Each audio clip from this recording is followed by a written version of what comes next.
We live in a world built on invisible connections.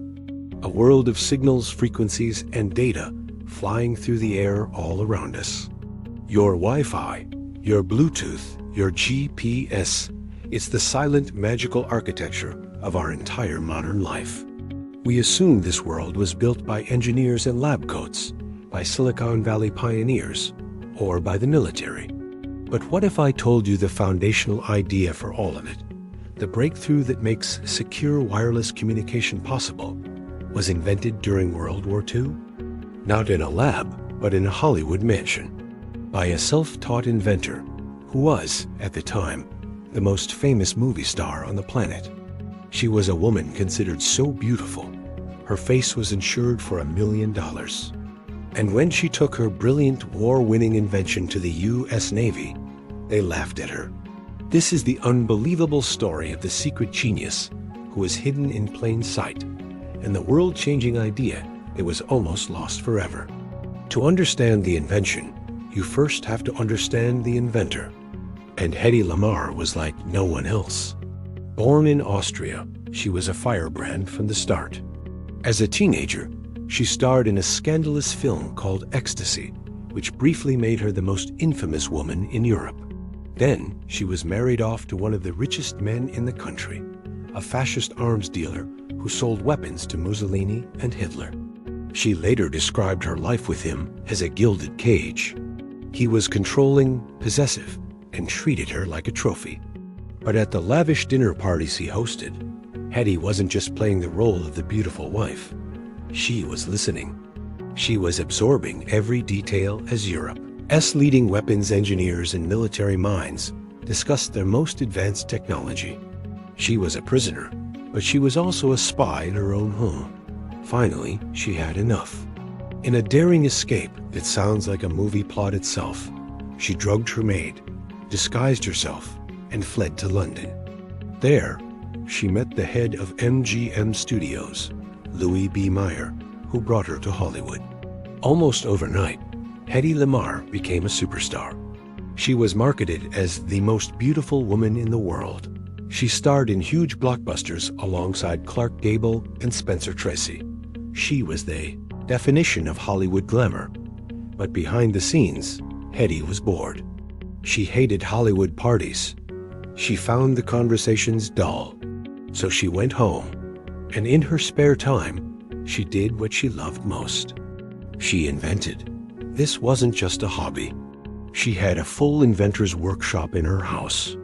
She designed a tablet that could dissolve in water to create a carbonated drink. She designed a new kind of traffic stoplight. Her mind was constantly working, constantly deconstructing the world and trying to build it better. And as World War II began to rage, her mind turned back to the weapons she had learned about at her ex-husband's dinner parties.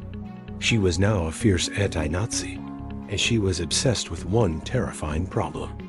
German U-boats were devastating Allied fleets in the Atlantic. They were hunting in packs, sinking hundreds of ships carrying vital supplies. The Allies had a potential solution: radio-controlled torpedoes. But these had a fatal flaw. A single broadcast radio frequency was incredibly easy to find, and even easier to jam. The Nazis could simply flood that frequency with noise, and the torpedo would go haywire.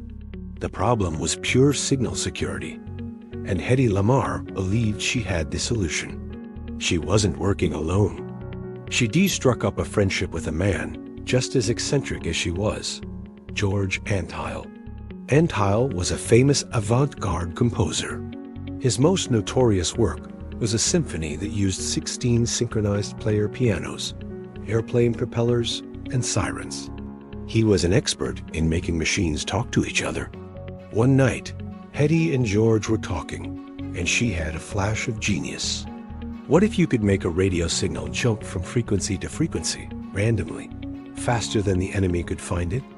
The signal would start on one frequency, then hop to another, then another. To the enemy, it would just sound like random, meaningless static. But if the transmitter in the ship and the receiver in the torpedo knew the secret hopping pattern, they could stay in perfect sync. The signal would be For all practical purposes, unjammable. It was a brilliant idea. But how could you possibly synchronize the hops? And that's where George Antheil's player pianos came in. He suggested using a mechanism just like the paper rolls in a player piano.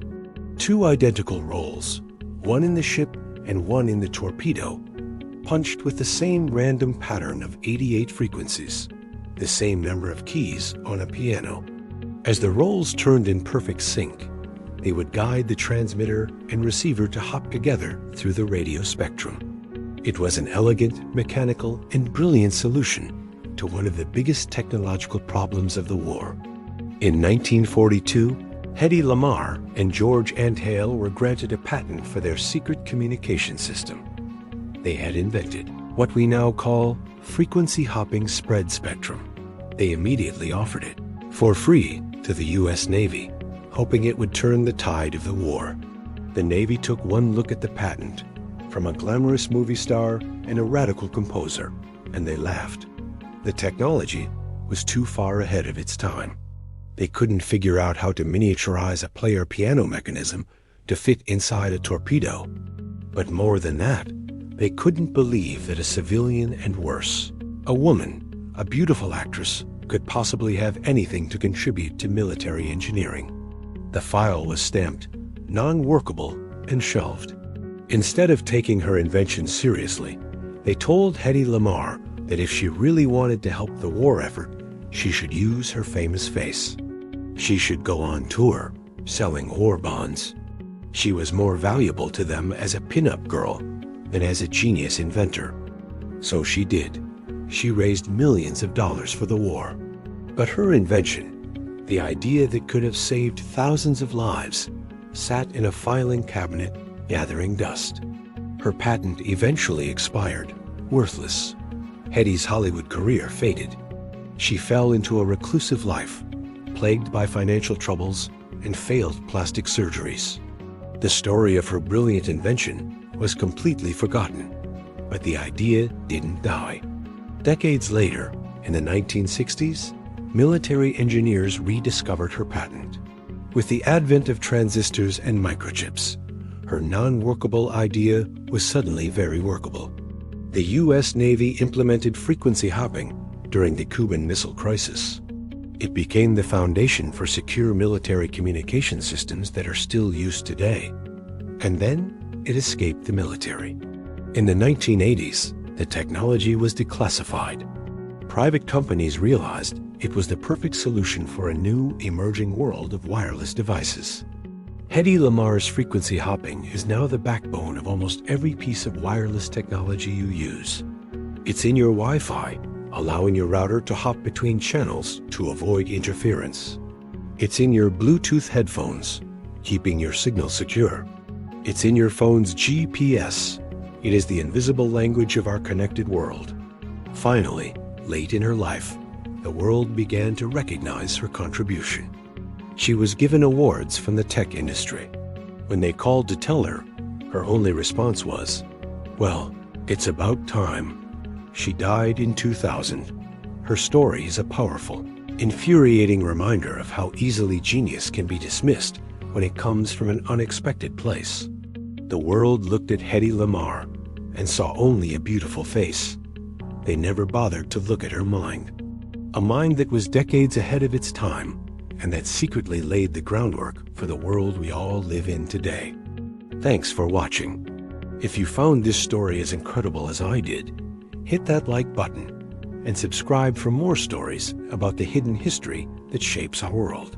See you in the next one.